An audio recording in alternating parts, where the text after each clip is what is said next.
Zenith Group వారి Ixora 2.5, 3 and 3.5 BHK ultra luxurious apartments JNTU Hyderabad.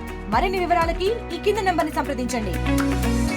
Jammu Kashmir పహల్గామా ఘటన ఉగ్రవాదుల దాడిలో మృతి చెందారు చంద్రమౌళి గారితో పాటు వాళ్ళ స్నేహితులు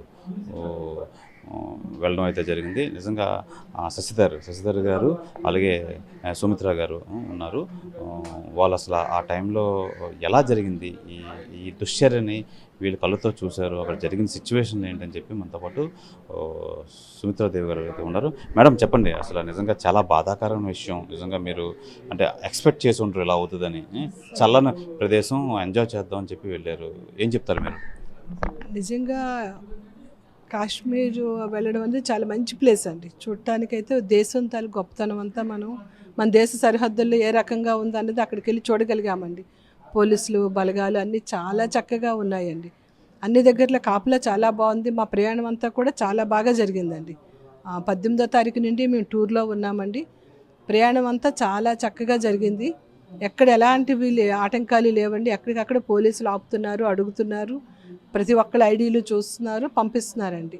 ప్రతి దగ్గర చాలా బాగా ఉన్న గవర్నమెంటు ఒక్క పెహల్గాంలో ఆ మినీ స్విట్జర్లాండ్ దగ్గర మాత్రం ఎందుకు అంత నిర్లక్ష్యంగా ఉన్నారు?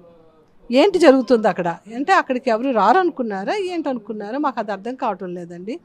అది ఎవరు ఊహించమండి అలాంటిది. ఎందుకంటే మా ముందు వెళ్ళిన వాళ్ళు మేము ఎక్కుతుంటే దిగుతున్న వాళ్ళు అందరూ అనుకొని వస్తున్నారండి. సూపర్గా ఉందండి, వెళ్ళండి చక్కగాను అన్నారండి. మౌలి గారు కూడా మాతో పాటు అక్కడ దృశ్యాలన్నీ చూడాలని చెప్పి ఒక ఫోటోగ్రాఫర్ని కూడా మాతో పాటు తీసుకొచ్చారండి. ఫోటోషూట్ కూడా పెట్టారండి. అక్కడ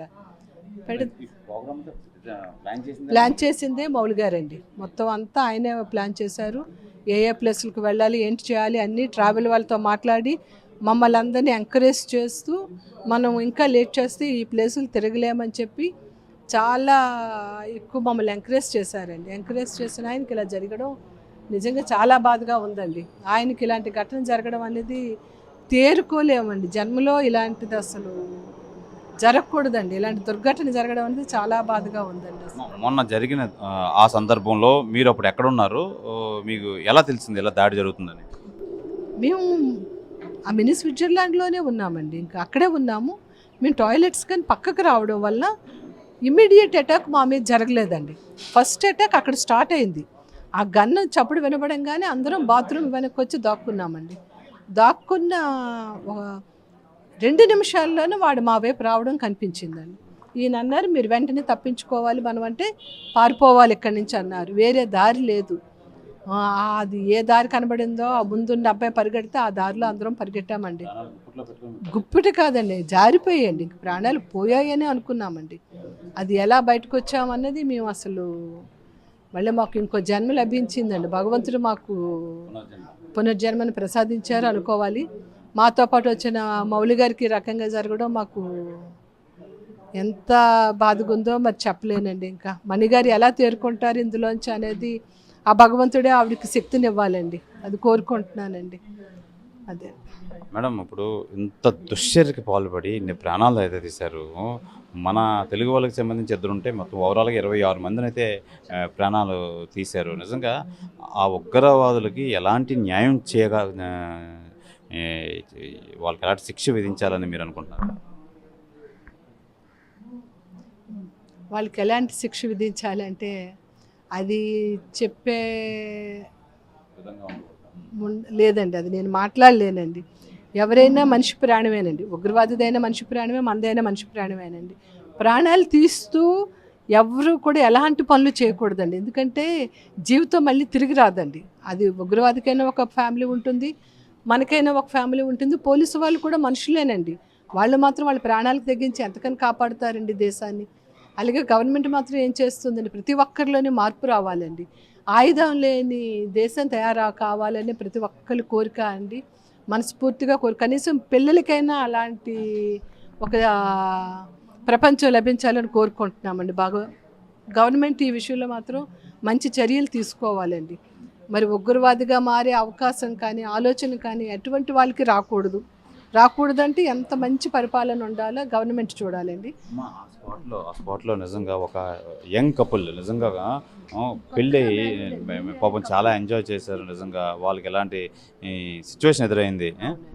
ఆ న్యూ మ్యారీడ్ కపుల్ ఆవిడ ఏడుపు వింటే అండి, ఆవిడ ఒక చిన్న బాబు అండి, 4 years బాబుతో ఒక ఆవిడ ఉండిపోయారండి నిస్సహాయంగా. ఇటు బాబుని చూసుకోలేక అటు భర్తను వెతకలేక మై హస్బెండ్ అని ఆవిడ తిరుగుతూ ఉంటే ఇంకా నేను అది చూసి అసలు ముందు చాలా ఇదైపోయానండి. మరి చలించిపోవడం కాదండి, మరి గుండె జారిపోయిందండి. మరి లేదు, మరి ఇంకా ప్రాణాలు అని ఉన్నాయని మరి అనుకోలేదండి. నిజంగా ఈరోజు నిలబడి మీ అందరినీ చూస్తున్నానంటే భగవంతుడు మాకు ఇంకో జీవితాన్ని ప్రసాదించారు, ఒక అవకాశాన్ని మాకు ఇచ్చారండి, అంతేనండి. అంతవరకు చెప్పగలండి. ఇది పుల్వామా దాడిలో చంద్రమౌళి గారితో పాటు వెళ్ళిన ఫ్యామిలీకి సంబంధించి శశిధర్ గారు కానీ సుమిత్రాదేవి గారు కానీ నిజంగా ఆ టైంలో మేము నరకం చూపించాం. నిజంగా ఆ సిచ్యువేషన్ మాకు ఎదురైంది, ఇంకెవరికి ఎదురవ్వకూడదు.